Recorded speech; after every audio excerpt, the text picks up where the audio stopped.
Quite unusual. Hi, I'm Nicole. And I'm Noelle, and we are the hosts of the Quite Unusual podcast. A podcast where we celebrate the strange and keep it unusual. Are you a fan of all things macabre? Do you love learning about unsolved mysteries? Are you crazy for cryptids? Then we think you might like the Quite Unusual podcast. On Quite Unusual, we talk about all of the terrors and trepidations in the known world and beyond. From the world's most nefarious cults to serial killers. Conspiracy theories to paranormal activities. Local ghost stories to UFO phenomena. Unhinged history and unexplained events. Find us on social media at Quite Unusual Pod. And you can listen to us for free wherever you listen to your favorite shows. And as always, remember to celebrate the strange. And keep it unusual. Bye.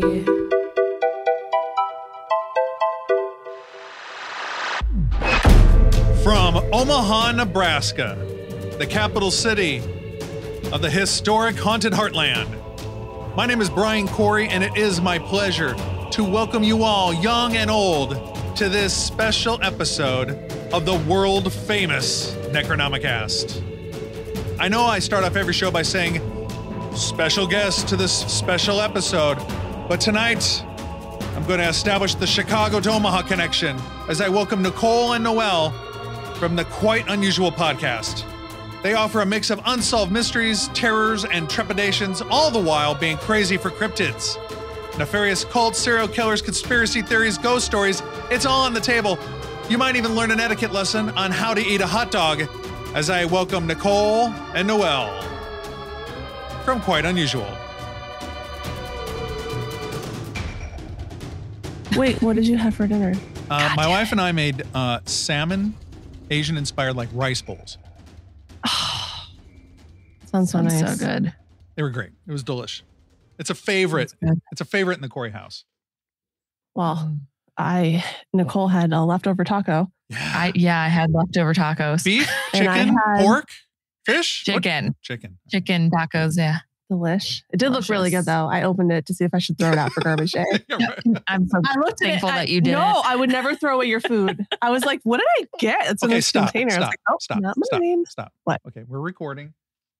Oh, And now calling in on the Necronomicast Newsmaker Hotline, all the way from Chicago, Illinois, my friends and yours, Nicole and Noelle from Quite Unusual Podcast. All right, now we can start talking again. okay. Hi. Oh, hi. Hi, Hey. everyone. Oh, hey, everybody. We were just talking about what we were having for dinner, so please continue with. So Nicole and I are roommates. Yes, yes. For anyone that doesn't know, Yes. we are roommates. We sleep in the same twin bed, and Bunk It- beds, actually, because Bunk. there's more room for activities. Obviously, don't be ridiculous. Do you really have Um, bunk beds? No. Yes. Oh my God! Nothing. No lies on this show. No One lies. pull-out couch. One It's pull-out. just a couch that folds out into a we bed. have separate rooms. We Okay. are adult women. Okay, well, Yeah. I'm just getting to know you guys. I only know you from the Twitter universe, and that's not real. That's not real. Yeah. Nothing's real because all this is a simulation. No. So there's Very that. true. Very true. But no, we do have separate bedrooms because we are adult women We are. and our own separate sets of bunk beds. So Yeah, and I want to talk about your house that you guys share together because I've heard you guys describe it on your podcast and others about how it's truly haunted. For real. oh yeah, no, it's deeply haunted. Our house, actually, this is our house's 100-year birthday. She turns 100 this year, Mm-hmm. right? I don't know what month, but she was built 100 years ago. We call her the Gnome Home. She's beautiful. She's wonderful. I love her. She's been in my family for a long time.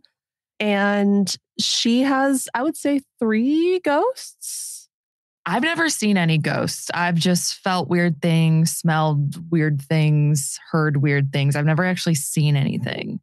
Noelle's the one who sees all of them. So are we saying there's 3? I feel like there's 3. 3? There's the woman that lives upstairs, Okay. which we all know. My mom has seen her. Nicole has perceived her. I've heard like stuff in the other room and then I go and I think Noelle's there, but it's no one. So a little creepy. Yeah. My mom's cousin has seen her. My parents used to live in this house. My grandma used to live here. I think she's still here. Aw. Yeah. And then there's a dude that hangs out in, it's fine and safe and normal, hangs out in our hallway. So as I was saying, Nicole and I are roommates, and our bedrooms are like separated by like a 4-foot long hallway. Like we're extremely tiny house right across from each other. Yeah. And there's just a man that stands in the hallway and stares directly into my bedroom, which is fine because I keep my door shut mostly. But sometimes he comes in and he like stands at the foot of my bed, and we've had a friend see him. Other people have seen the ghost. I unfortunately have never. I think I want it too much, you know? You say unfortunately, it is unsettling. I want to see the ghost too much so it doesn't show itself to me. Yeah. My cousin actually texted me a couple of days ago, and she was like, hey, you know that ghost dude that stands at like the foot of your bed? And I was like, oh yeah. She's like, I remember that from when I was a kid, still have nightmares. And I was like, cool. Wow. Now you've had this house for a long time in your family. Have you done like history before you guys? Like when it was built, who built it, all that, the history of the neighborhood and all that? Yeah, we actually just did that because we had been looking for the original owner of the house for a long time. And I don't remember how we unlocked it, but it was like a one little thing that helped us find. It was your dad had reached out to a friend or someone, and they had known the owners prior to your parents. Yes. And then they kind of just told us like the last name. And then from that point on, we just got to Googling, and turns out like their family has lived here for a long time, like in the town and stuff. And I don't know. It's a lot of, I mean, there were some things that kind of matched up. Like we were like, oh, roses. Oh yeah. So we smell roses sometimes. Yes. So there's roses in the backyard. And the one woman who lived here, her name was Rose. Wow. So kind of matches up.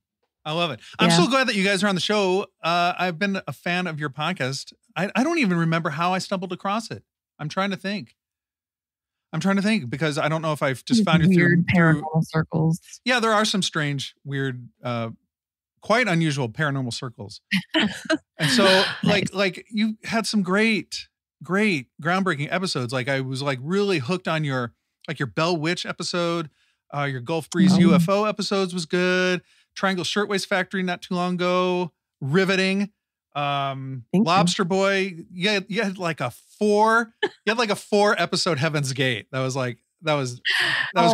Yeah. That was all Noelle. Yeah. That's her golden hot tub, as we like to call it. And then because of your Twin Flames episodes, my wife and I searched out the recent Twin Flames documentary too. So it was. Oh yeah. Oh, did you like it?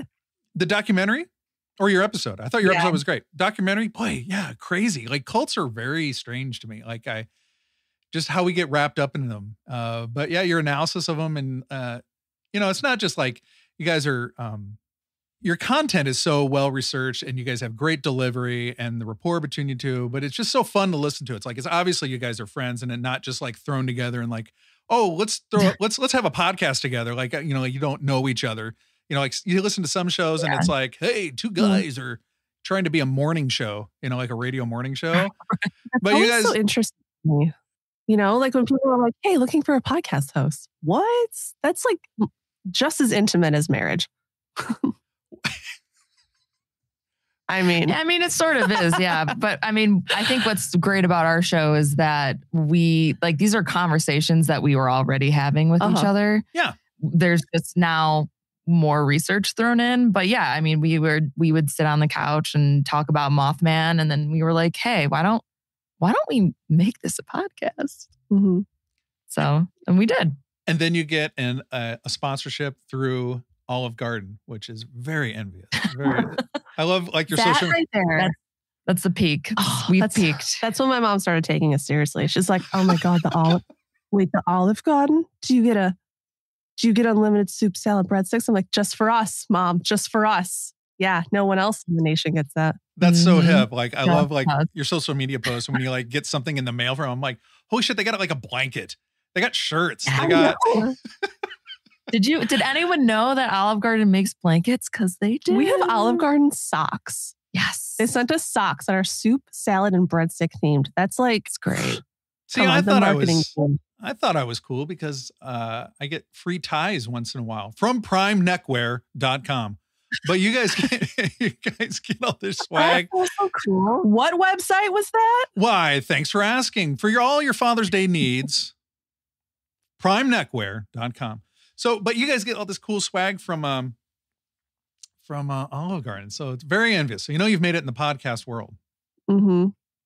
It's like if you're selling, what is it? Better Health. If you're selling therapy, if you're selling men's HelloFresh, yeah, meal kits, therapy, or like shave gels, that's how you know you've made the sponsorship. But when you get that Olive Garden, it's like just hits different, Funny. That's super cool. Now you guys are in Chicago. I have been in Chicago a couple times, and both times, well, I mean, I connected flights and everything through O'Hare, of course, but I mean, like two super memorable experiences in Chicago. One was at the Metro. Oh, nice. Across the street from Wrigley Field. Mm-hmm. For sure. Great venue. My listeners heard me talk on and on about like when I was in bands, and this one ska band in particular that played at the Metro. That was an incredible experience, like playing in Chicago at the Metro, and it was a sold out show, super fun.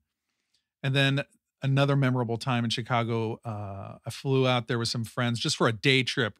We saw Jamiroquai at the Congress Theater. That's so cool. Oh, cool. Did you eat any deep dish pizza? Hot dogs? No, I didn't. But there was a really kick-ass cross street somewhat. This is back in my drinking days. So across the street, down the road, just a little bit, there was like this all-night kind of taco place or something like. That's classic. There's a lot of those all sprinkled throughout Chicago. Tons of them. It's like the taco place never close. Yeah, we've got some great taco places. We do. Though. Omaha's like a small town compared to Chicago.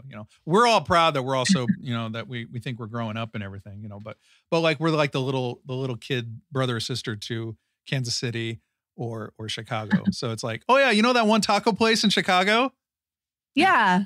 One of 10,000. Yeah, totally. I totally know that place. 10,000, right. Yeah. Although I have to say, first of all, I always say that you put the ska in Nebraska. Oh yeah, for sure. For sure. Also, Nebraska's my favorite state. So I think it's the coolest place ever, personally. All right. And I'm not, everyone thinks I'm being an asshole. I've never been. Oh, sorry. Can I swear? Of course you can. We're all adults here. Okay. Noelle, well, in that case, let's unpack this. Yeah. And Nicole, feel free to weigh in. But why? Okay. Somebody that's, okay, no, you weren't like born here and then moved like to Illinois as an infant. But you... No. Okay. No, I was born in the city that we currently live in. Curious, why is Nebraska one of your favorite, or your favorite state? Why? It is so beautiful. It is like, no, it is. It's so, the thing about where you live is that you never appreciate it like people who don't live there. Like I have been in like the midst of the mountains where it's just like, I'm in a Walmart parking lot and surrounded by mountains in like Utah. And they're like, what? Who cares? I'm like, what? Are you kidding me? It's very flat in Illinois. Like that's your view? We don't have any of those. And they're like, who cares? I'm like, look at the snow caps, like whatever. So everyone feels that way about where they live. It's like, well, who cares? Whatever, seen there, been it. Nebraska is, in my opinion, the perfect example of like Americana. Like it is so beautiful. It's so flat. It's so like the fields are incredible. It's just dotted with like cows and like those silly little windmills that just like look like they're not even real. Come on, what are those even doing? They're like little like corrugated like metal like windmills off the side of the highway. Oh, okay. What are you doing? Yeah, Nobody they're like knows. 80 years old. Yeah, and they're just like wheat, like going along doing their thing. So cute. Like little farms everywhere. The Platte River. Don't get me started on the Platte River. No. I cross it often. Yeah, I'm sure you do. It zigzags all over the place. It's like, it's worse than train crossings in Illinois. It's beautiful. It's just, it is so like, I feel like when you think of America, and my patriotism is rooted solely in American food. Like, let's just make that clear. Okay. Politics, no, thank you. Hot dogs though. So yeah, please. It is so like quintessentially American. Like when you think of America, you think of like farmland, you think of like hometown, like this is where Clark Kent was raised. Nebraska. It's when you think of America, you think of where? Superman, obviously. Who doesn't, right? Oh, all right. I don't know. It's just, I think it's so beautiful. And that's me. I think it's the most beautiful place I've ever been in the entire world. I appreciate all of that for sure. And it's not just as an aside, I have to say that Clark Kent was raised in Kansas after Krypton. I know he was. Okay. I know he was. Good. So I know he was, but in my mind, it was Nebraska. I know, but we just I love Nebraska, and I rep Omaha hard on this show, and I'm proud of my hometown and all the strides that this town has made. From its, every city has its questionable or problematic past, and I'm really proud of a lot of the strides that Omaha's made over the last 50, 75 years, for sure. But it's like when you're in Omaha, it's like you always. Every summer, everybody goes on vacation, but it's like when you're here, it's like, okay, we're going to go to Kansas City because the culture, the great, there's a great amusement park there, Worlds of Fun. So, it's like, there's always like a destination. Chicago, you want to go to Chicago, you want to do things there that you can't do in Omaha. Of course, you want to go to the East Coast, you want to go south, you want to go to the mountains of Colorado, you want to go to the oceans of California. We don't have any of that here. And we do have nice people and we have good food. And you have the plains. You have Steve Berg. You have that weird statue of Abraham Lincoln where his head's like really droopy for some reason. Yeah, for sure.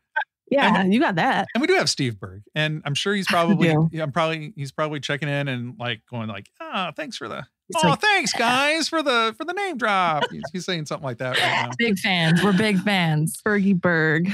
Yeah, Steve and I are going today's, as we record this is Tuesday, right? All day. This is Tuesday. I'm looking at my atomic clock up here. It's Tuesday. On Friday night, Steve and I are co-hosting the Necronomicast and High Strangeness are coming together. We're going to host. Nice. We're hosting a screening of Sasquatch Sunset. Wait, I want to see that so bad. What are you doing Friday? Come to Omaha. Should we go to Omaha? I think it's like 6 hours away. Let's do it. I think there's tons of tickets available too. So, but I did see an advanced screening of it. My wife and I went, and my wife. Is it insane? My wife does. First of all, say it in the Borat voice. My wife, no, she, greatest person I've ever met in my entire life. She doesn't always share every joy of cryptozoology or paranormal activity or any of that kind of stuff with me. So I'm like, so I had to ask a couple people first if they wanted to go, and this guy had something to do, somebody else had something to do. So Heather's like, all right, I don't want you to go by yourself. I'll go with you. And the movie, she wasn't horrified by it or disgusted by it, but it was not for her. But we had fun. We had tons of fun going to it. Have you heard much about it? No, I saw a poster in the wild in Chicago the other day. It was like the whole wall of this building was plastered with posters. It just sounds crazy to me. It sounds like a movie that is just for me. Can you give us any sort of hints? If What and What had a baby, it would be this. Let's see. There's a lot of there's some Quest for Fire. Do you remember that old movie? There's some Quest for Fire at the beginning of 2001: Space Odyssey. Sure. Okay, I'll just say I'm not going to give spoilers away at all, but you've probably heard it's kind of the year-long journey documentation of a Sasquatch family in the wild. Yeah. So there's no talking in the movie except for Sasquatch communication. Really? I love that. Oh my God. What is the Star Wars Christmas special? Oh yeah, the holiday special. Did you want to see that?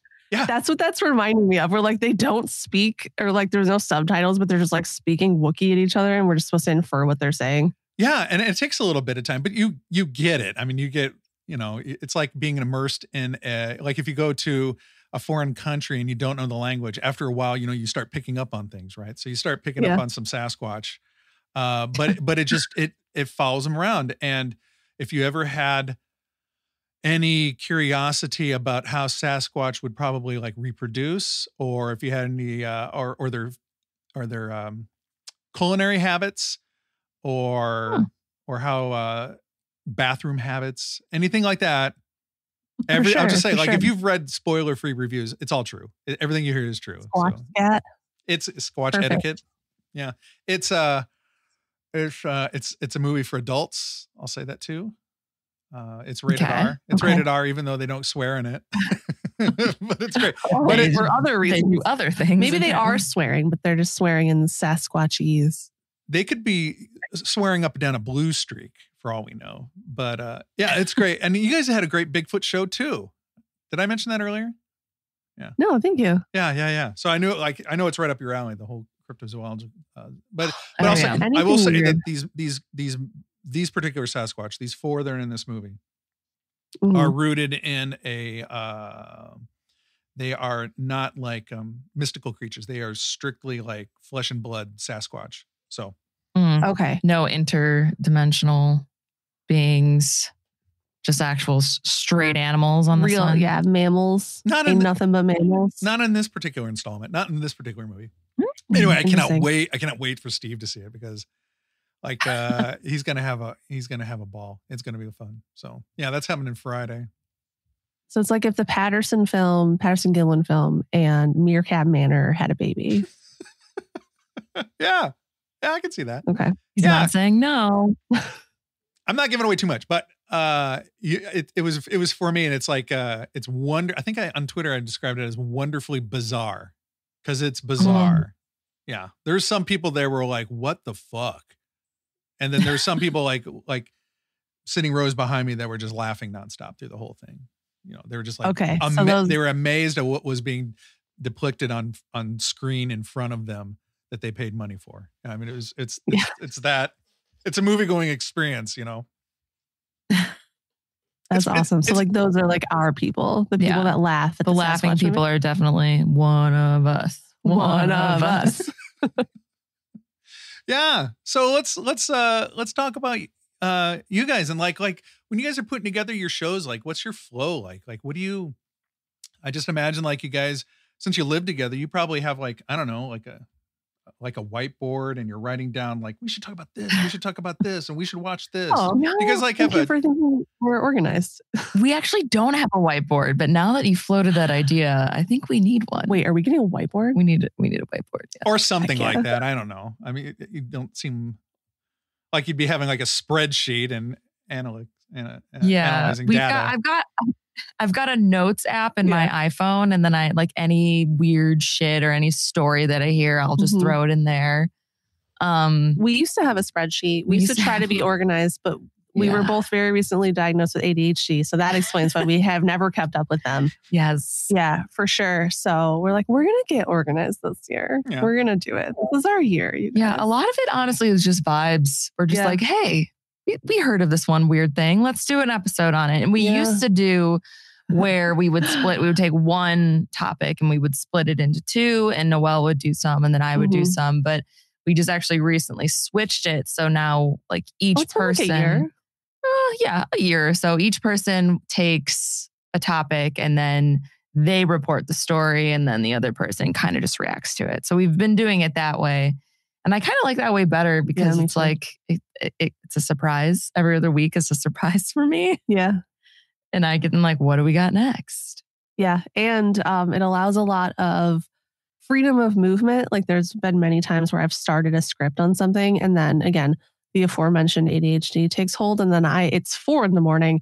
We have to record in 24 hours. And I am deep in a rabbit hole that I don't know how I got there. You know, it's like you start researching like gnomes. It's like, that's sort of fun, right? How hard can that be? Yeah, right. And then like 7 to 10 hours later, I'm like, in 1818, this war between the humans and the goblins, between whatever. And I'm just so off track. Yes, the Human and Goblin War of 1893. Yeah, of course. Everyone knows. Terrible tragedy. Terrible tragedy. We lost many a gob, many a man. Yeah. But it's so easy to do that. I mean, our show is, it's called Quite Unusual, and it's called Quite Unusual because we cover anything that is quite unusual.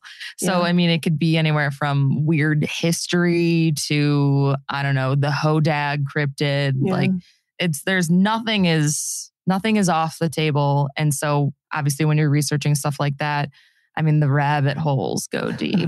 They go really deep. Turn into wormholes. Yeah. So it's a lot of like freedom of movement with stuff where Nicole thinks I'm doing, I don't know, a murder on something. And then we're setting up to record and she's like, oh, okay, so we're going to be going over this. I'm like, oh no.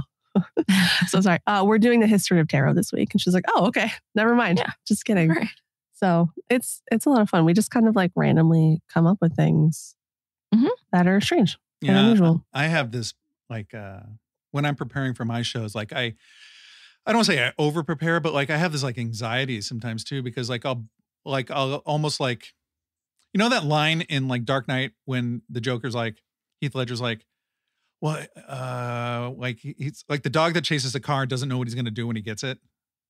You know that line? Okay. So like I booked like a couple guests, like some big, like to me, big guests, like Dr. Catherine Ramsland, one of the world's foremost experts on serial killers. And I'm like, yeah, I got Dr. Catherine Ramsland. I'm like, yeah, this is going to be great. And then I got to start reading her book. And then I got to start reading like all these Psychology Today articles that she's written and all this stuff. And I'm like, holy shit, like I'm just Brian from Omaha. Like,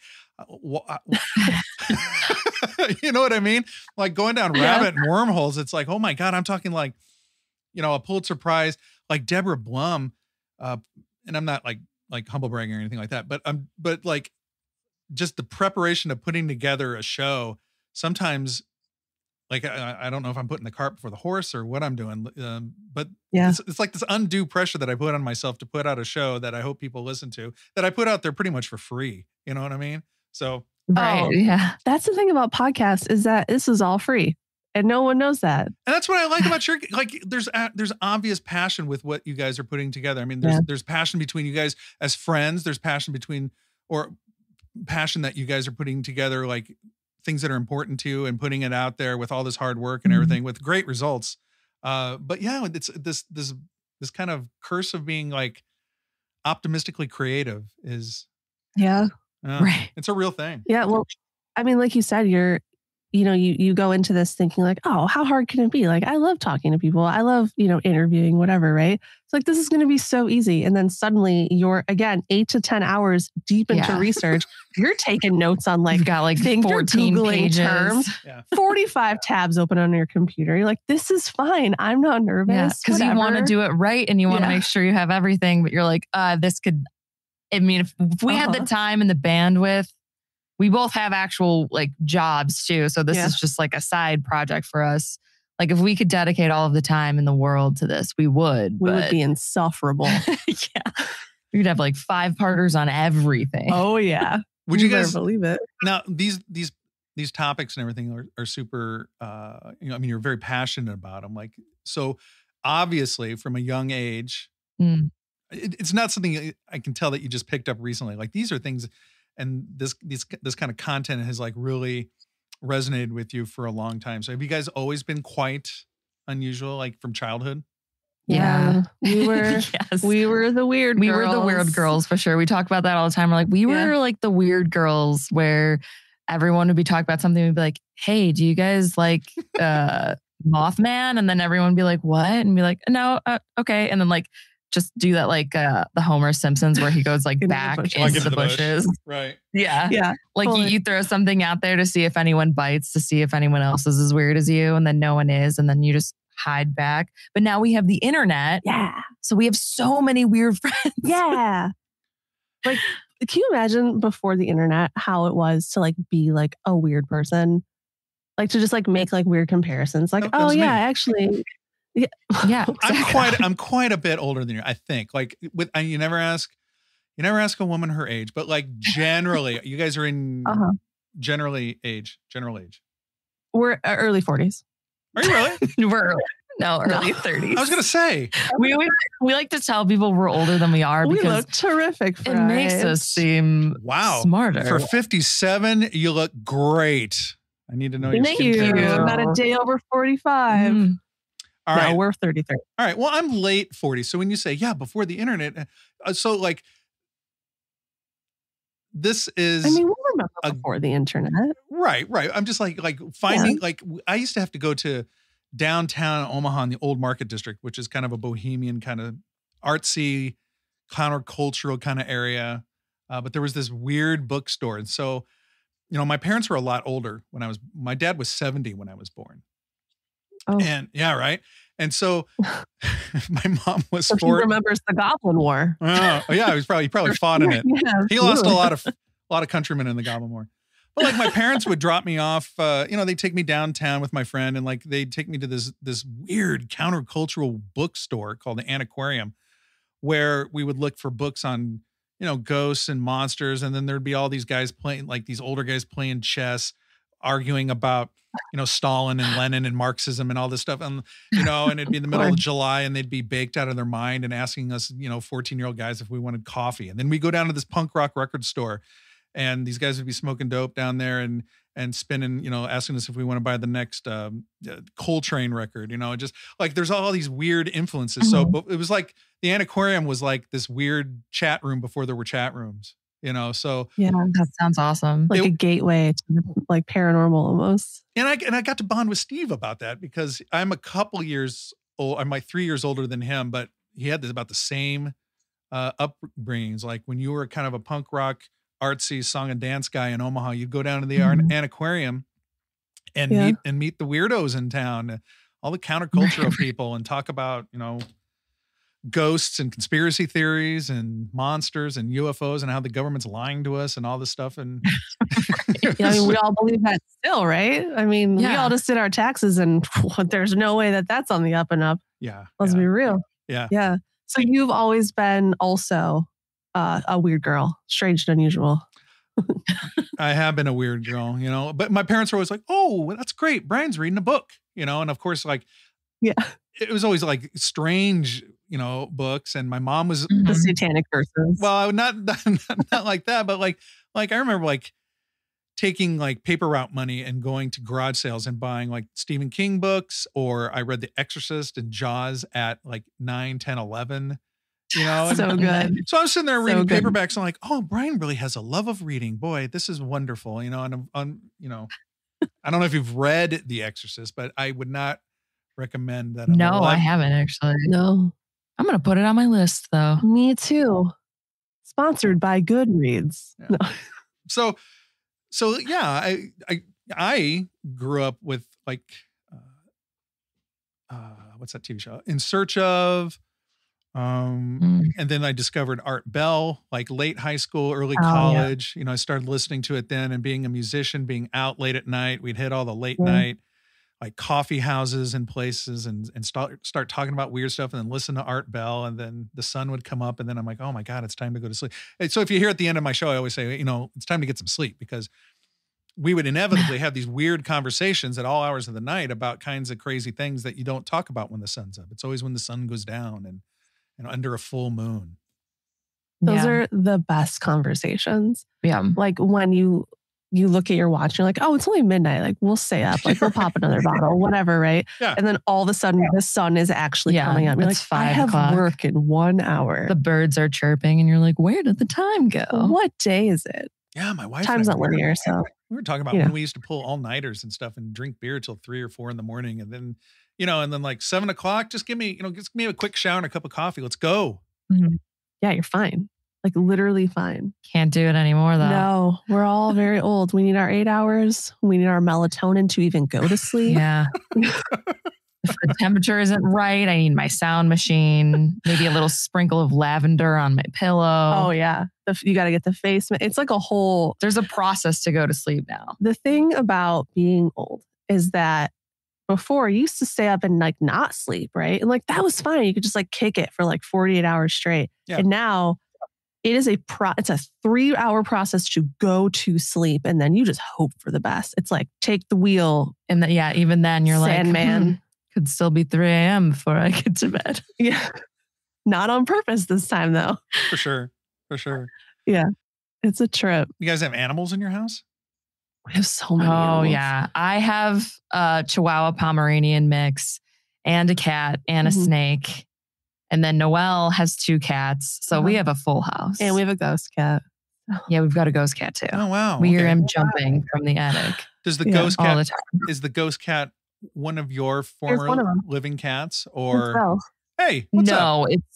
That's our producer. It's definitely a cat it's definitely not a cat that we've had, but we'll be sitting downstairs and our studio is in the attic. So where we are right now. And there's a lot of activity too in this room, but we'll be sitting downstairs and our living room is actually right underneath, and we'll just be watching TV and we'll just hear like as if like a cat jumped from like a ledge or something, and no one's upstairs. Mm-hmm. And we're just like, oh, I guess it's the ghost cat. Yeah. Yeah. And then sometimes we'll see like out of the corner of our eye, like we think we see a cat running by, but all cats are accounted for somewhere else. Mm-hmm. So yeah, we definitely.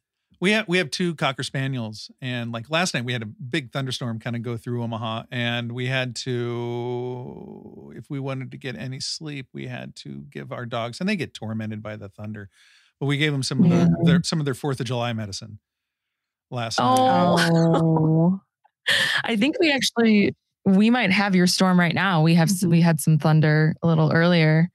Probably heard it in the episode. Yeah, there's been some rumblings happening. Yeah. So maybe your storm is coming our way right now. Yeah, it poured here. So yeah, it's on your way. It's on your way. That's another thing I love about Nebraska though, is that you can see the storms like miles and miles away. Yeah. No. Sorry. No, I was just going to say, you say that you lived in, or that house has been not in your family, but it is about 100 years old. This year is 100 years. Mm-hmm. Our house where I'm recording, we closed on it 20 years ago yesterday. So we've been living in it 20 years, and but they haven't. Well, thanks, house anniversary. But like out down this way, down that hallway, we have a really pretty view of the Nebraska sunset, and there's nothing built behind there yet. But they just closed the road behind our house because they're going to be building some more. It's a westward expansion of Omaha, so they're going to be building some stuff there. But it shouldn't be destroying it should not be destroying our sunsets. But yeah, Nebraska. Why don't we start talking about that? Thunderstorms, rain. Oh, because it's Noelle's favorite state. Okay. I'm going to keep bringing it for some reason. So she loves windmills. I do. I love a windmill. I love it. It's just so Americana. So is your house haunted? You don't know, right? I don't think so at all. We've had some strange things happen in it. But like, just a name drop, like Mr. Tenney has been in here a couple times when he comes to Omaha for the big Historic Haunted Heartland show. And I've taken him to different locations in Omaha, and he's done the ghost fingers. I don't know if he's ever done that for you, where he kind of goes around and it's almost like antennas kind of, if he feels something. I don't think he's ever picked up on anything here, or I don't think I have anything that would be like a haunted artifact, anything like that. I keep teasing my family that there might be a house spirit here sometime, and that's okay. That's fun. But that's fine. I mean, there could be, who knows? Or people might come and visit. I don't think like spirits are necessarily tied or have to be tied to a place, like that whole thing in like like in Beetlejuice, where they can't leave or else the sand demon or snake is going to get them or whatever. I don't really see any basis for that, unless, I don't know. We can start talking about paranormal theories if you want to talk about that, because I'm sure you guys have done investigations, or you guys are into ghosts and your house is haunted. So. Oh yeah. Yeah, for sure. I agree with you. I'm not going to say the movie that starts with the B word, because you already said it once. Beetlejuice. No, don't say it again. Don't do it. Beetlejuice. Michael Keaton's going to show up and he has nothing to lose, and I don't want to deal with that right now. I'm super excited for that, by the way, too. He's always just showing up going, I can't wait for the second one. Yeah, we get it, Michael. Thank you so much. Yeah. Thank you. Sorry, off topic on ghosts. I don't remember what we were just talking about. I was asking about like what ghost paranormal explorations. I know I've heard you guys say before you don't like using the word like ghost hunting, and I don't either. I don't like saying that, but just like supernatural exploration. I think the word paranormal is like overplayed a bunch. Pair of this, pair of that. Yeah. But I mean, do you guys do investigations or investigate your own house or other places? I mean, Chicago's got to be chock full of crazy stuff. So that's what's so weird about Chicago, is that like it sort of is and sort of isn't, because like a lot of our stuff has been like torn down. It's not very, I don't want to use paranormal. Investigation friendly. Supernatural investigation friendly. Yeah. Mm-hmm. There are a lot of haunted places, but like Noelle said, a lot of the places have like been torn down. Like you have H.H. Holmes is his like murder castle. Right. That doesn't exist anymore. The St. Valentine's Day massacre, which happened in a parking garage. I mean, that was torn down. It's just Asphalt now. Yeah. Like a patch of land. So we've actually discussed, like just because these places have been demolished or there's not necessarily a building standing on it, wouldn't it still be haunted? Like, what about having a building? Does a ghost does it need a building in order to haunt, or would it just haunt the area? Because I mean, that's the case with Chicago is that they build, they rebuild. So all of these crazy things have been happening, but does the ghost know that? Like if a ghost is haunting that space and time, how do they know that right now it's just, I don't know, like a parking lot or a post office? Right. Like we had like the Great Chicago Fire where almost the entire city burned down. Right. Okay. So all the people that perished in that or whatever, or the spirits that were already attached to those buildings, like did they just go away?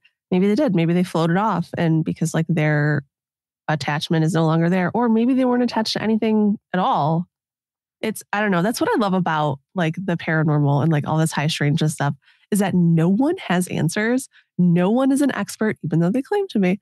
And I don't know. I just think it's sort of fun because like any theory makes sense if you stay up till 4 a.m. and debate it long enough, you know? Right. Anything can be everything and everything can be anything. Absolutely. Yeah. I'm trying to use this. This kind of not a catchphrase, but kind of a theme for my next live show called the Historic Haunted Heartland, Reconsider Everything.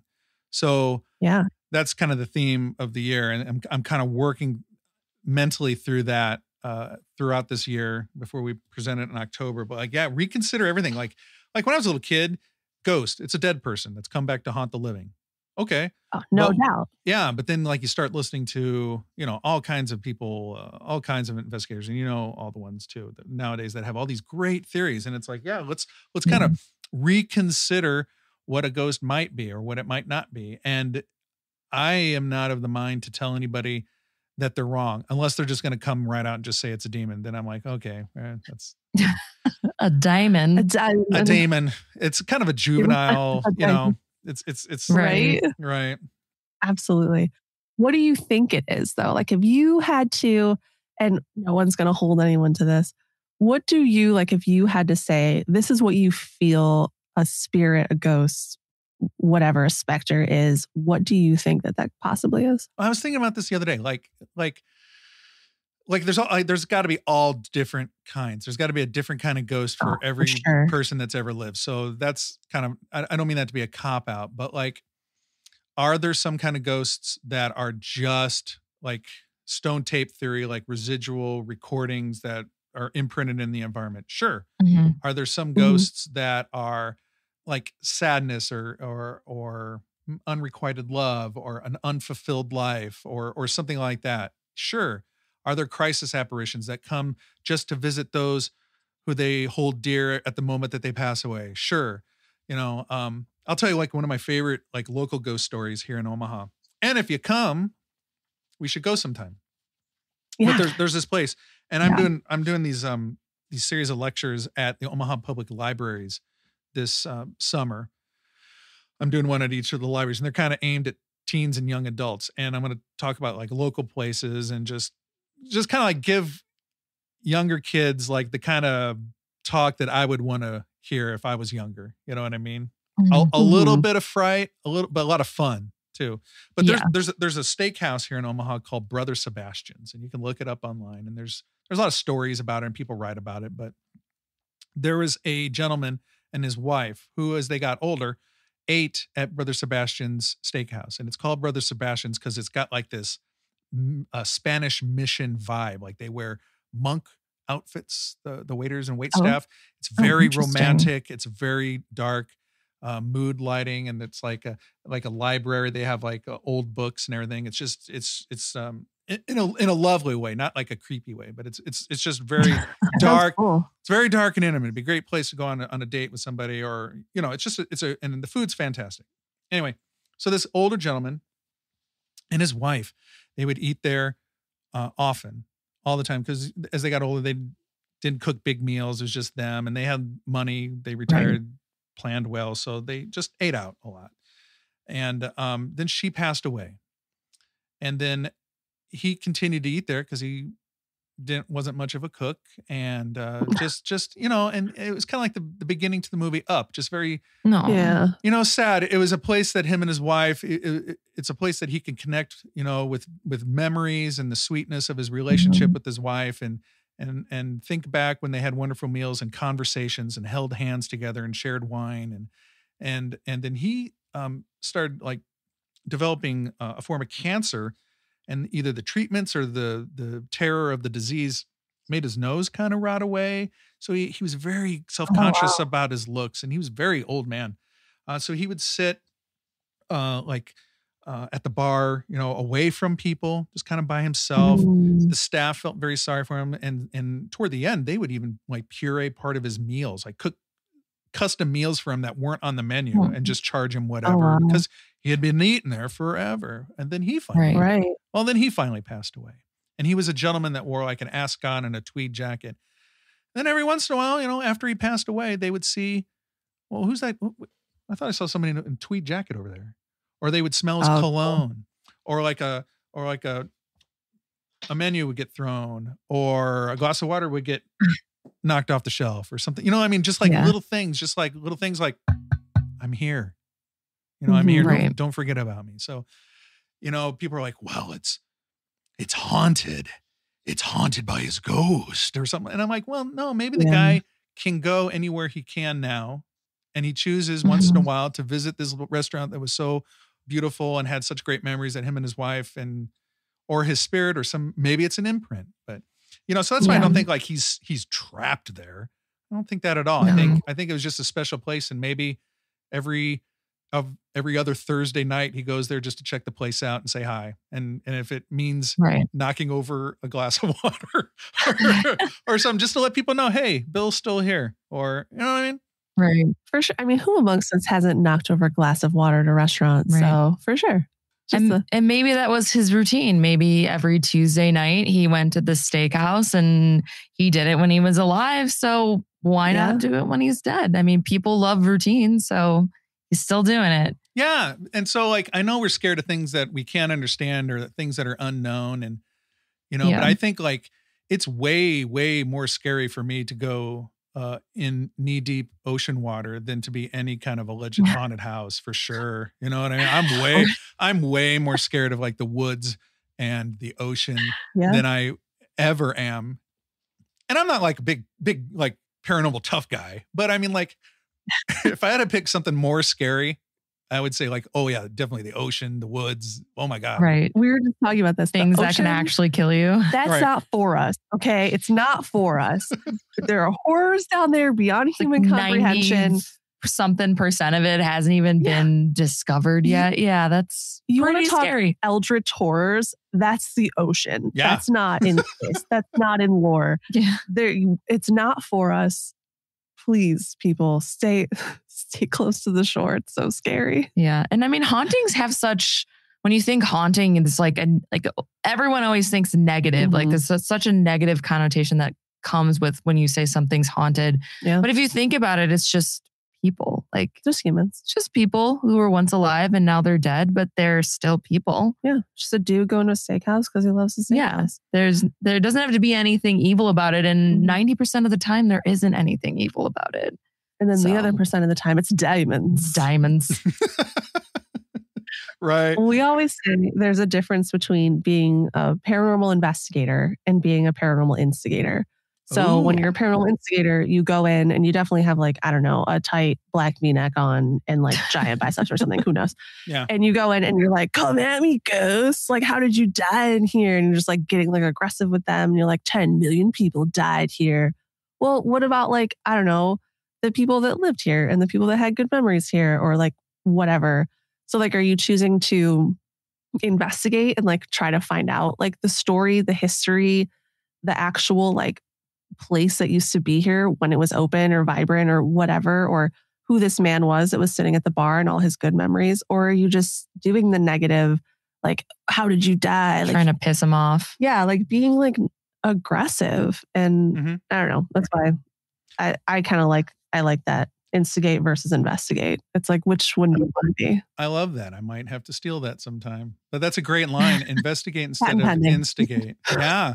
Well, I say things like, like I'm always for like conversations, not confrontations too, and I guess that Yeah, would for sure. apply to the paranormal as well. We kind of danced around a little bit, but like paranormal podcasting and programming and a lot of the mainstream investigators that you see all the time are kind of like the archetypal thrill-seeking bro. Yeah. And I don't, I don't subscribe to that. And, No. But so like, do you guys feel like, I don't know how to phrase it, but like irritated at that it's always so bro heavy all the time? Because I get irritated and I'm a white guy in my late 40s. You know what I'm saying?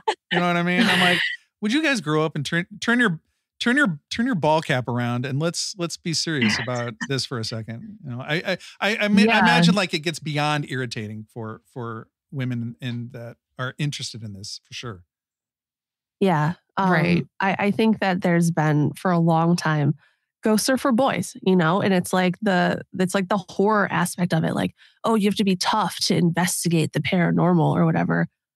Why? When in history, who started hoodoo? Who was the practitioners? It was women.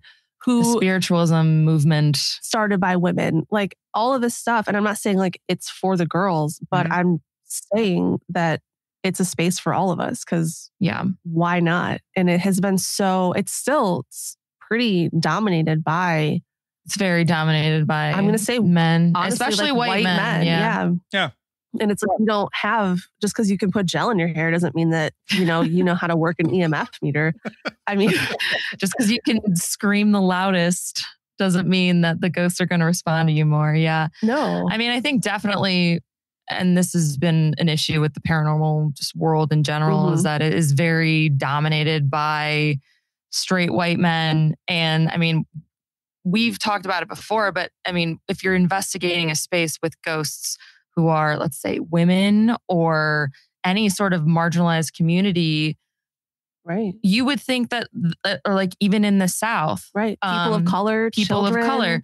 Do you think that ghost is going to respond more so to a straight, like, or just even a white man, or do you think they're going to respond more to somebody who they feel comfortable with? More than just like saying like a straight white man, like aggressive, an aggressive like egotistical male like presence. It's not, because it's not just like, I mean, you're like the sweetest guy ever, Brian Corey. Like you're like amazing.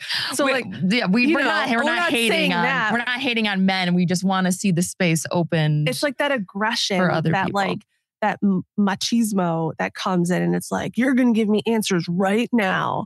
Well, if you're like the ghost of a 9-year-old girl, are you going to go to that guy? Exactly. Or are you going to go to someone being like, hey, is there anyone here? Like, yeah, that's beautifully put. And like when you were talking about race there, like I had a great conversation with my friend Josh Darren. Yes. Oh, we love Josh. And we talked about like when he goes in, he says there's not a lot of portrayal of, or there's not a lot of investigators out there that look like he does. You know what I'm saying? Yeah. Yes. And I was like, yeah, for sure. And I was like, and we had a great conversation a few episodes back about like, if he goes into a location in the South to a place that might have the spirits or the consciousness of African-American people, and a white guy goes in there and gets a little loud in there. Why would they want to talk? Why would they want to speak into an EMF recorder or into a EVP recorder? Why would they? And also, you also have to think like if an African-American investigator goes into a place and it's populated by the ghosts of Southern redneck good old boys from back in the day, they're not going to give him the time of day. You know what I mean? Like, which is a little sad that, like maybe in the afterlife, we wouldn't move past these petty prejudices, but there's a lack of diversity or a lack of representation, but there's also just a general lack of like sensitivity toward the human condition too. I think too, we tend to think like earlier you said that like ghosts, they're not human now, but they the consciousness of human beings. And would you go into somebody's house and be like, hey, talk, speak, say something? You know, would you? Yeah, exactly. Like walk up to like an old lady at the grocery store and be like, what are you doing here? No one's doing that. How did you die? You'd push her down and be like, make this move. And she's like, what are you doing to me? Turn off this flashlight, Grandma. Turn on this flashlight. You know, like, what? What is... Dare you to drop this axe on my head? Right, to like a living person. You would never do that to a human being. So why would you do that to the consciousness of a human being? Just because we've lost our corporeal forms doesn't mean that you need to disrespect us. For sure. And okay, Nicole, were you talking about the Villisca Axe Murder episode of Ghost Adventures when you did that? Yes. Can I tell you? Okay. That's my favorite episode. I'm going to say this. This is a hot take. That is my favorite episode of any paranormal show in the entire world because it is so camp. It is so ridiculous. It is so stupid that I cannot help but take it as satire. Even though I know it wasn't, in my brain, that's how it is. Okay, I got to say this. I told this to Nick Groff when he was on my show. Okay. Oh, nice. That episode where the door closes and all, you know, I killed 6 kids or whatever the fuck is it. Yeah, it was a wild episode.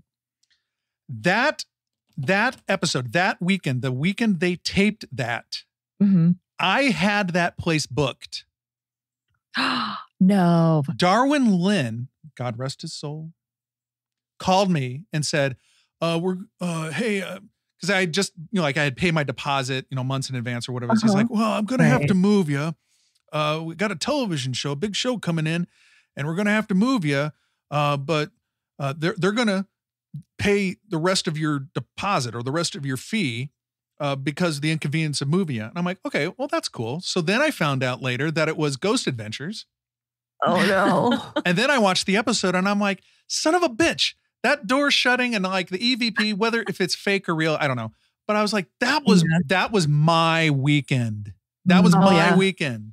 But yeah, so that was your footage. You could have demanded a ghost drop an axe on your head. That could have been you. No, we didn't do anything like that.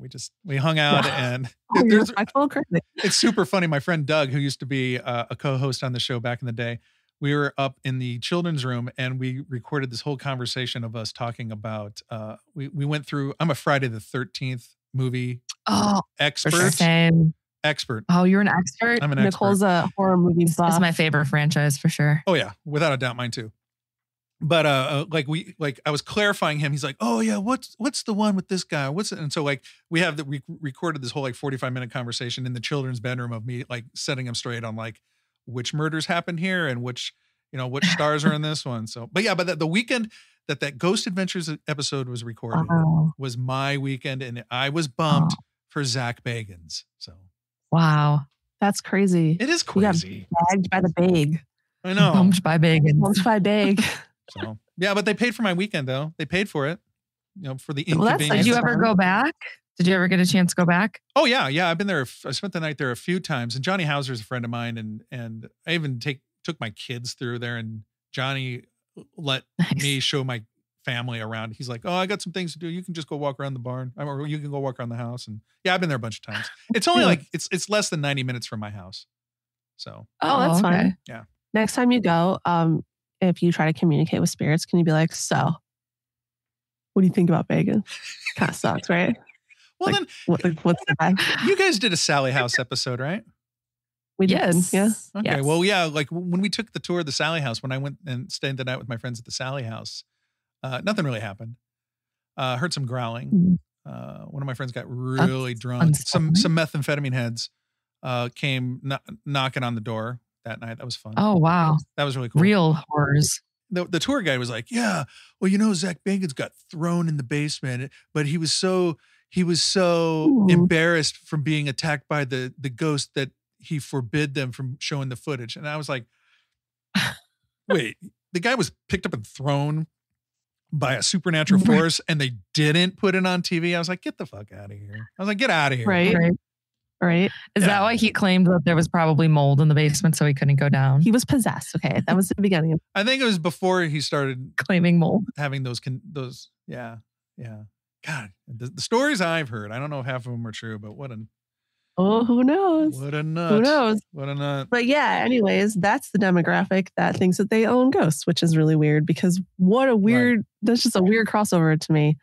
So I think that going back to what we were saying before we started bagging on Bagans. It's so easy to do. Sorry.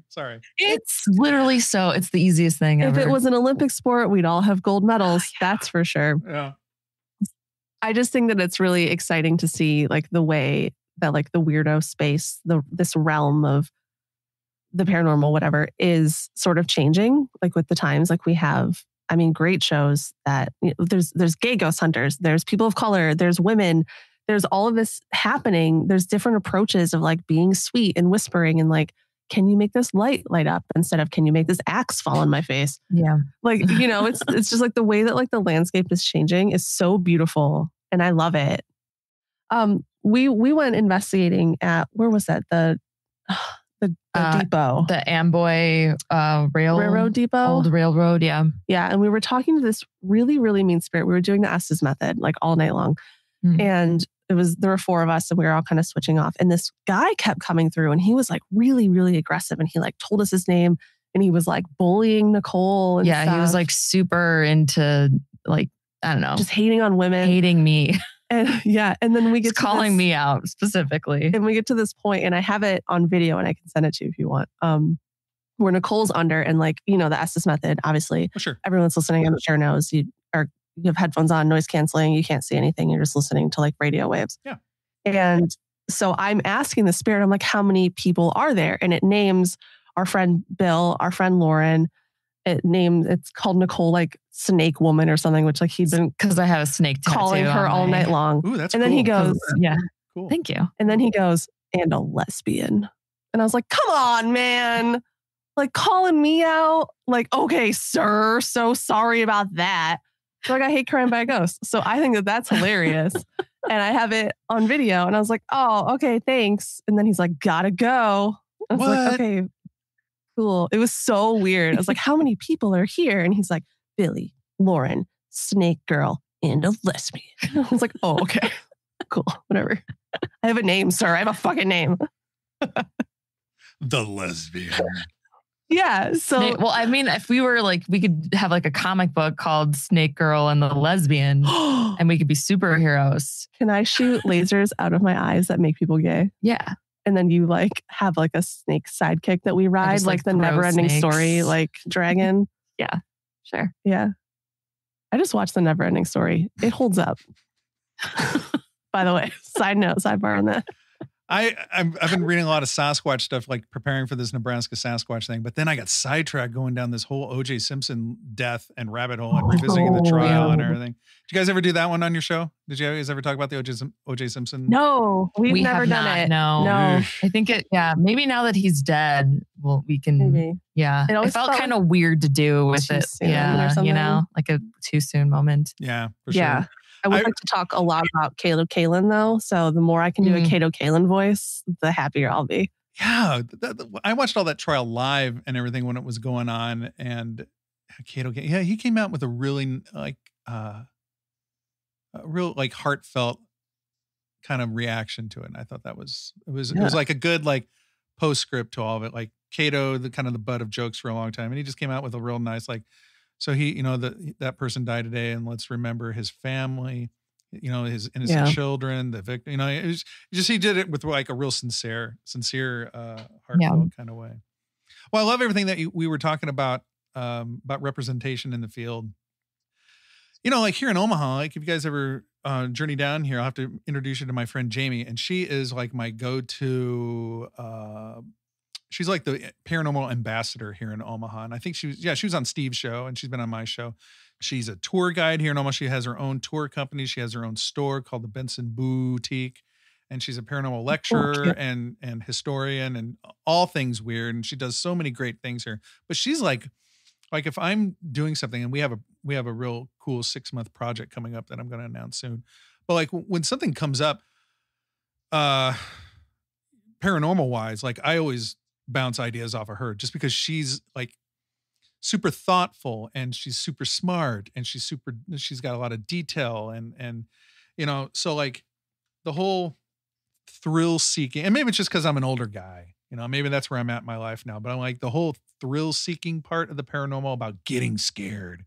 It's not, it's not like a roller coaster ride. It's like, I'm really into like the historical aspects of a place that you might investigate, who lived there, what they were like, what the times were like that they might've come from, and then like Omaha's got a bad habit of knocking down buildings too. So I'm trying to document and investigate and just experience, go walk around a building that someday 20 years from now might not be here for my kids to explore, and just kind of take it in and be like, it's a little bit of Omaha history. So, but yeah, she's my go-to. You got to meet Jamie. She's a hoot for sure.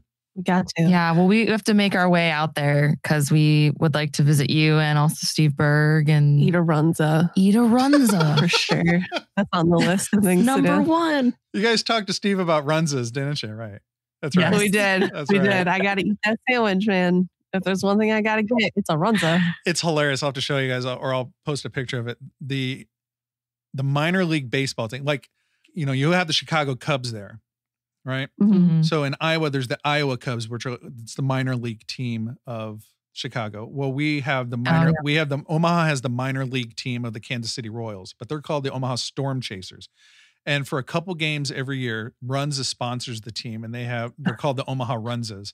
And so my kids got this baseball cap that's got a Runza sandwich on it, and the team will wear Runza hats. They'll wear the Runza jerseys and everything. So you guys you'd look darling in a Runza hat for sure. I gotta get that Runza I have a hat. question for you because I've heard this, and Steve Berg told me that it wasn't a thing. This is a good question. But I've heard it from other people who are from Nebraska.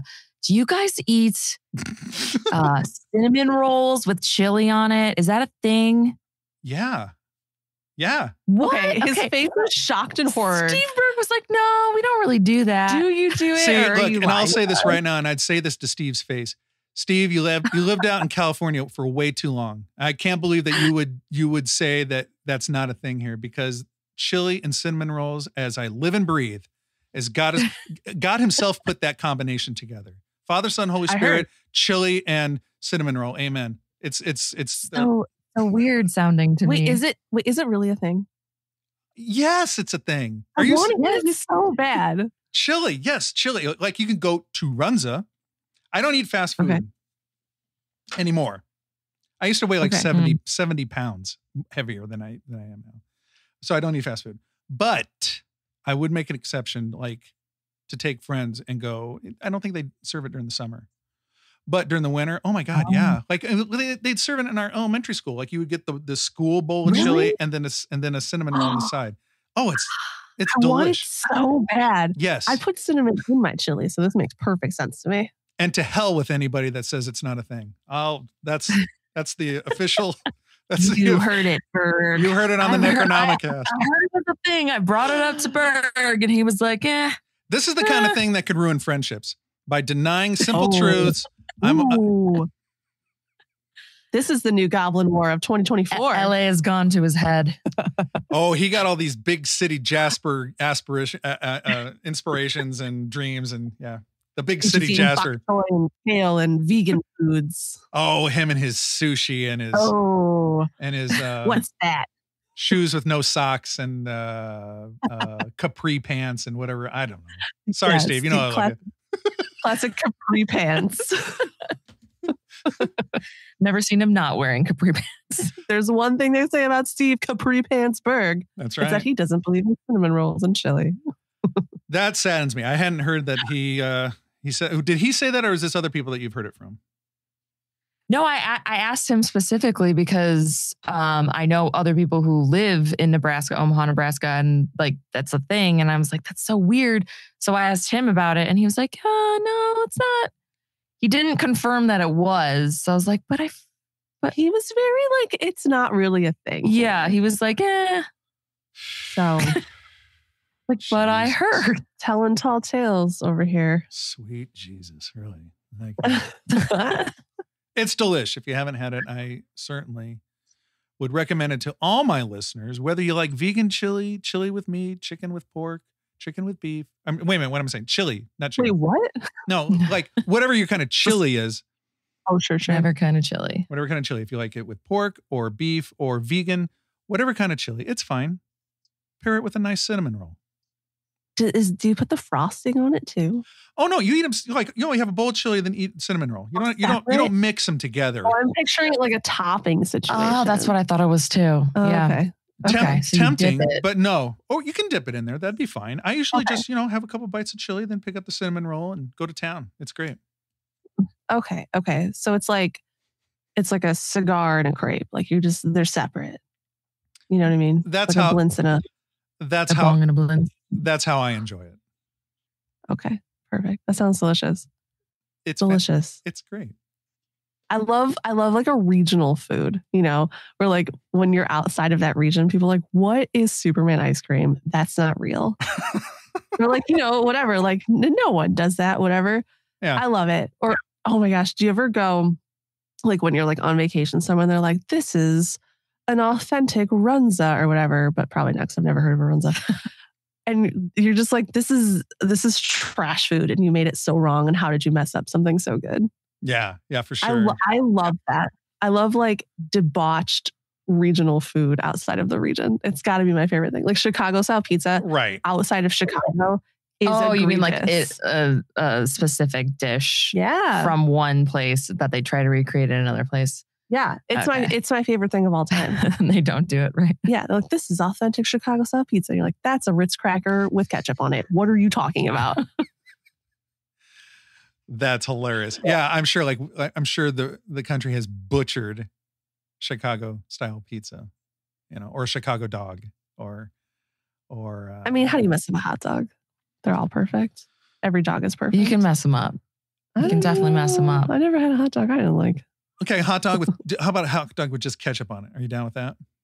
I love ketchup. So yeah. Okay. I'm down with it. Okay, that's fine. Anyone that hates ketchup, whatever. Yeah, that's a thing in Chicago where they're like, you can't put ketchup on a hot dog. And everyone who lives in Chicago is like, have why? you heard of the First Amendment? Because I can do what I want. Like there's a place, actually, it's down the street from us, a little bit further down the street. But if you ask for ketchup on your hot dog, they'll scream at you. Yeah, that's like their thing. It's like, yeah. They like tell you to leave and like throw your food away. Yeah. It's like, oh, okay. Yikes. Welcome to Chicago. Yikes. Yeah, it's a little aggressive. I love it. But as the hot dog queen of the Midwest, I'm going to say that all hot dogs are beautiful. So that's my royal decree right there. Yeah, well, you can't screw them up. I'm glad you said that because, like my kids play a lot of sports, and so like you have the concession stand hot dog, and you got to put this ketchup. You just put some ketchup on it and go to town. Yeah, one for each hand. Well, obviously. Have you heard of the 999 challenge? Wait a minute. I think I heard you guys talk about it. Or somebody was talking about it. I was tweeting about it. Hold on. Let me think. It's nine beers, nine hot dogs, 9 beers, and what, or something like that. What's the other and 9 innings of baseball? God help us all. So you do. In my drinking days, I wonder if I could have done that. Well, okay. Yeah, but are the beers like $9 a piece? Are we talking like yeah, definitely. If you're in a Chicago stadium, they're like actually $11. Yeah, anywhere. All right. So I went hard for research purposes because at our base we are researchers, right? All of us here. Of course, naturally. And I downloaded the MLB app. I went to different stadiums and I added up the price of the cheapest beer and the cheapest hot dog to see who had the cheapest setup, right? And who did? The Pittsburgh Pirates. Oh, it was $160 to do the 999 challenge with basic hot dogs and like light, Busch Light beer or something terrible. Now, are you getting the 16-ounce cup or are you getting the 32-ounce tall boy or whatever? I mean, if you're going to drink 9 beers, I'm hoping it's the smallest possible beer. Ounce, hopefully. Jesus mercy. Yeah, the smaller the better. Years ago, I did the Century, which was... What's that? It's a shot of beer every minute for 100 minutes. I would die. Oh my gosh. I would die. Every minute? Every minute you do so that's 100. Yeah. How many shots are in a can? How do you do 100 shots and not die? Well, they're 1 ounce shots, so there's 12. There's 12 ounce, so it's a beer. So you're having a beer every 12 minutes for 100 minutes. Okay. Well, Yeah, but I got obliterated, and yeah, I would think so. I'm sure it hit all at once. 45 minutes later, it's like one guy, it was a New Year's Eve party, and one of the gentlemen that we were with, he like got sick, and I was like, ha ha. You know, like at the end of or in the middle of Raiders of the Lost Ark when Marion puts back one when the guy passes out. So like I finish it, and it's like, all right, friends, it's Happy New Year. And my wife and I left, and she was driving. And then so I'm like the champion, right? And then by the time I got home, I lost it. I died in the bathroom. I just yeah, it was awful. But yeah, another challenge. Yeah, the Sentry, a shot for 100 minutes. I couldn't do that. We should do it and live stream it. You know what? We should do it. We love a food challenge situation. I don't want to throw up on YouTube Live, so we'll tie our hair back. We'll tie our hair back preemptively, so we don't have to hold each other's hair while we throw up simultaneously. It could be like a trauma bonding experience. Would you do this like for Patreons only, or would everybody get to join in? Yes, it would be a Patreon only. Patreon only for sure. Bonus episode. Yeah. Bonus content. Yeah. Great. We have this dream. There's this place around here that has a 5-pound burrito. Oh yeah. Oh. We have a dream. My goal. That Nicole is going to take down El Jefe. I haven't done it yet, but it's one of my goals in life, and I think that I will do it. I think you can do it one day. How many times have you tried it? No, I've times. never tried it. Oh, you never We've have? talked about. No, we've talked about trying it. We've talked about it. We made a playlist. We made a game plan. We made a playlist. I chose an outfit, but we never had a strategy board. Do it. Of course, you chose an outfit. I love it. Obviously, Yeah. it has to be stretchy enough to accommodate El Jefe. But also fashionable. Obviously, because we will be filming that for content. Of course, you've seen The Great Outdoors with John Candy and Yes. Dan Aykroyd when they do the old 96er. Yeah. I think it's important that everyone attempt some sort of food challenge in their life at least once. Yeah, I don't think I've done a food challenge, though. I don't think I've done just that totally irresponsible drinking one years ago. That sounds fun, though. That's not really fun. Yeah. Until it's not. Well, yeah. I mean, in hindsight, because you lived, it's fun. Yeah. But, it's fun until about, it's fun until 130 minutes after you start it. Yeah. Yeah, for sure. If you're that far in, you got to keep going. You got to commit to the bit. Commit to the bit forever. And what is life but one long bit? Am I right? This is true. This is true. That's right. All right. So we've established that you guys are coming to Omaha at some point. Yes. To do the Capri Sun Challenge, eat a runza, hang out with you. Chili and rolls. We'll go to a Storm Chasers game, drink 9 beer, or you guys will drink 9 beers, 9 hot dogs in 9 innings. Will you please drive us home? Oh, for sure. We're going to need somebody to drive us home. Thank you so much. I will deliver you safely. My wife and I will deliver you safely to the hotel. It'll be. I don't know if I could drink 9 beers. That's a lot of liquid. Your head will be hanging out of our car window, though, when this happens. Unless the hot dogs sober me up. They cancel it out. It's a date. Only one way to find out. It's a date. Well, listen, I want everybody that listens to the Necronomicast that is not familiar with Quite Unusual Podcast to please go to your podcast platform of choice and type in Quite Unusual Podcast. There you will find, gosh, how many episodes you guys have? You guys have over 200 or so? Oh, I think we're getting almost close. at 200. We're not there yet, but we're in the upper. I'm like 170s. Nobody knows. 178, I think. Almost 200. If you're a fan of great content, if you're a fan of well-researched and clever, witty, fun, friendly banter, you need to listen to Quite Unusual Podcast. I've been listening for quite a while. Like I said, like there's been some great episodes where I'm just like, especially last summer, I did a lot of work on my deck and I was just like, just knocking through your episodes. And it was just such a great way just to pass the time and get like laughs, like I'm ruling out in the Omaha sun, like cutting wood and working on my deck. And it was just like, boom, like you just made the hours fly by. And this interview or this conversation has totally flown by. And I'm proud to call you guys guests of my show, but also friends. I think you guys are great. And I love everything that you guys do. And you also have a great spirit of positivity, just in a cesspool of social media. You guys are a great follow too. So if you follow Necronomicast, please follow my friends Nicole and Noelle at Quite Unusual Podcast.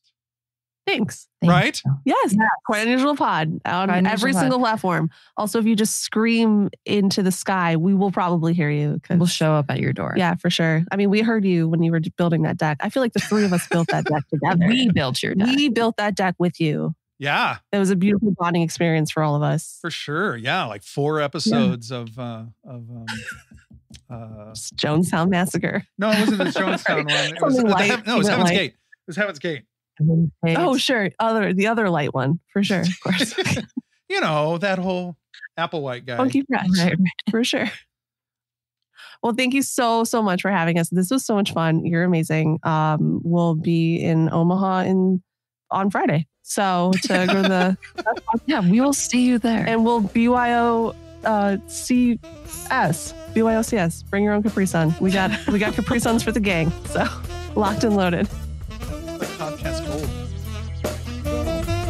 Well, there we go, everybody. Episode 274 with Noelle and Nicole, my friends from the Quite Unusual podcast out of Chicago. If you do not follow them or subscribe to their show or listen to them, I would highly suggest that you do so by following them, subscribing to them on your favorite podcast platform. Tons of fun. I love talking to them. We recorded a bunch before the start of the show. Maybe that'll make some kind of secret outtake episode. All right, next up on Necronomicast. In June, I'm going to be exploring the connectedness of psychic phenomena to music. And helping me do that, 2 incredible guests. Number 1, multi-platinum modern rock star. The drummer from 311, Mr. Chad Sexton, will be joining me, talking about his role in 311, their new album, touring, and also like this psychical connection between him and his bandmates and him and the audience. Then, June 15th, join me and my friend. He's playing sax right here. That's Andrew Vogt.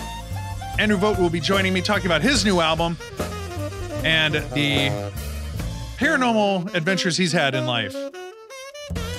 Multi-platinum rock star Chad Sexton and jazz phenomenon from the Denver area, Andrew Vogt, on Necronomicast.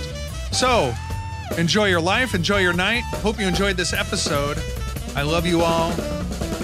Now go get some sleep.